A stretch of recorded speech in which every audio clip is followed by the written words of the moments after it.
Hello, I'm Jason, I'm the director of Seasoned Cookshop, and today we're going to be talking about how to sharpen your knives using a whetstone. The whetstone is going to get your knives sharper than anything else. It's the best method to get your knife sharp, hands down. We do a separate video about comparing the different methods of sharpening your knives, but to cut a long story short, this is the best way. In terms of how, a lot of people are quite intimidated by using a whetstone, but once you have a very basic understanding of one or two little pointers, it's really simple. The key thing for me, after much experimentation and visiting different manufacturers and all the rest of it, is about one thing, and that's the burr. And basically it's about getting an incredibly sharp edge on your knife, and the burr is the thing that's going to enable you to do that. So I'm going to explain a little bit more about that. So when your knife is blunt, the tip will basically wear away and it will be more rounded than sharp.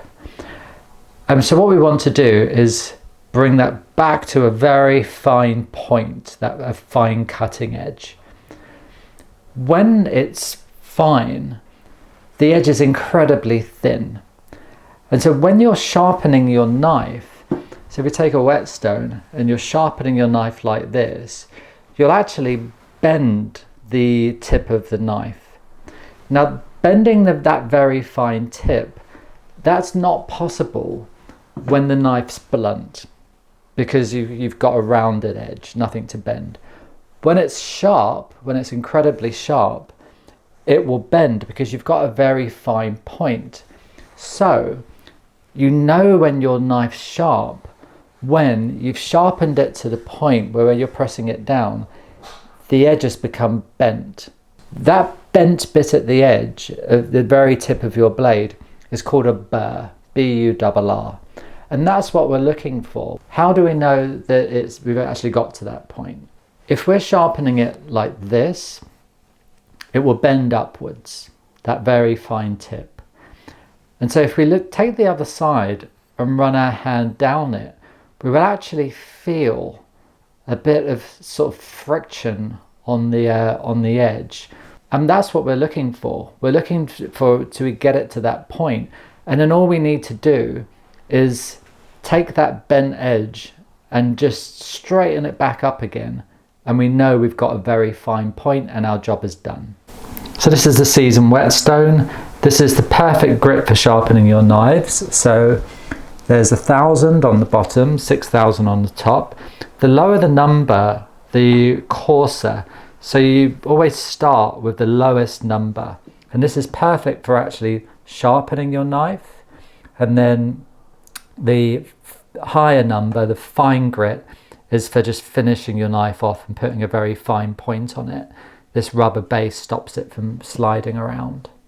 This has actually been soaking for half an hour. You want to soak this stone part, obviously not the wood, in water for at least half an hour before using it to get it ready. And you want to just put some water on your whetstone while you're using it. You don't want to flood your worktop with water. The base will start sliding around for a start, but you do want a reasonably generous amount of water on there. So in terms of angle, Japanese knives or Asian knives are sharpened to a finer point, 10 degrees on each side, sometimes a little bit more. European, a more wedge-shaped point, so 17 degrees either side typically, sometimes a bit more. You can put it at a right angle on the block, halve it, 45, halve it again, and take a little bit off, and you're pretty much there. So we take our knife, hold it right near the collar, or basically close to where the blade starts, and then put 2 fingers on the base where you're going to be actually sharpening. You want your knife at, if this is 12 o'clock, maybe 11 o'clock, so sort of that angle, and then just move this up and down the stone. Reasonable amount of pressure.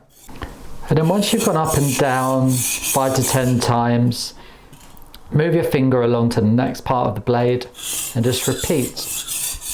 When you've gone up and down 5 to 10 times, move your fingers along to the next part of the blade and just repeat there. And again. So when you get right to the tip, you can just try pulling upwards a little bit. Not too much pressure right at the tip. And whereas usually I'd put the same amount of pressure on the up and down stroke, with the tip, I'm just going to put a little bit of pressure as I pull it back to me.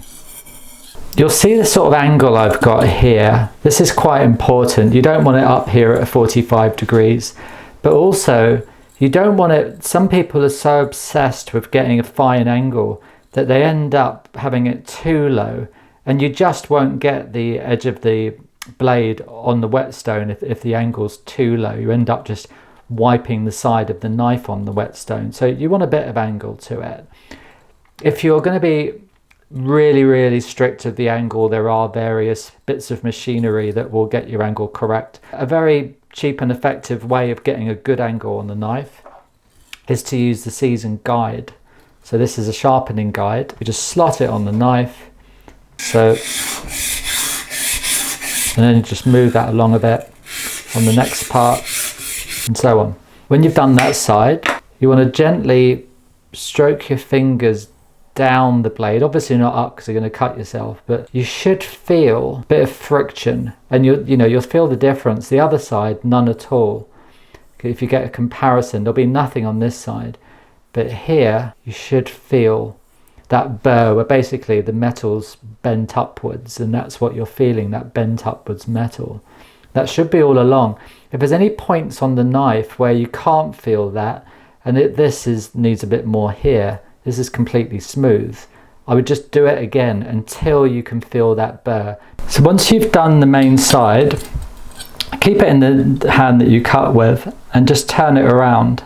And here, depending on the design, it may be that if you've got it at 11 o'clock, you're banging your handle on the whetstone, in which case just turn it more on an angle like this. But as long as you've got the angle pretty much the same either side, it's fine to do it this way.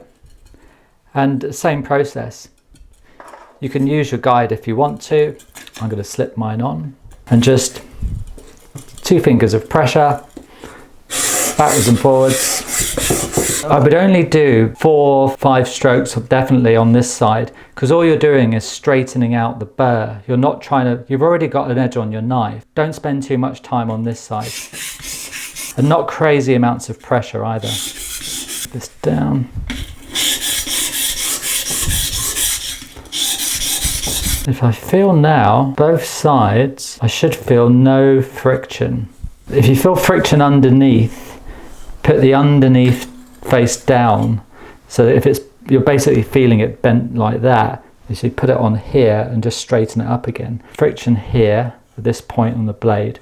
So I'll put this point on the blade face down, straightening that up. It's completely smooth now. So job done. Once we're happy with that side, we flip it over to the higher 6000 grit. This is for finely polishing the knife. So when you're using the fine side, you want to use about half the amount of pressure as the coarse side, because you're not really taking any steel off, you're just finely tuning the edge. And we want sort of 5 up and down motions on either side.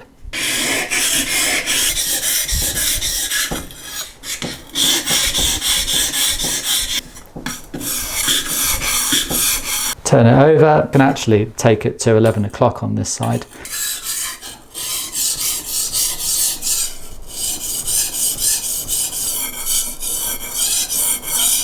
So not 100% necessary, but if you want to get your knife as absolutely sharp as it can be, then this leather strop board is designed to do just that.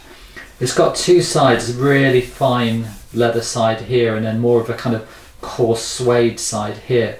I tend to only need the coarser suede side, and to use this you just put your knife on the tip and just drag it towards you 3 times, move along a bit, and again, number 3, 3, right on the tip. Once I've done it in sections, I just do it all the way along to finish off. Along, and then repeat on the other side. And there we have it, one razor sharp knife.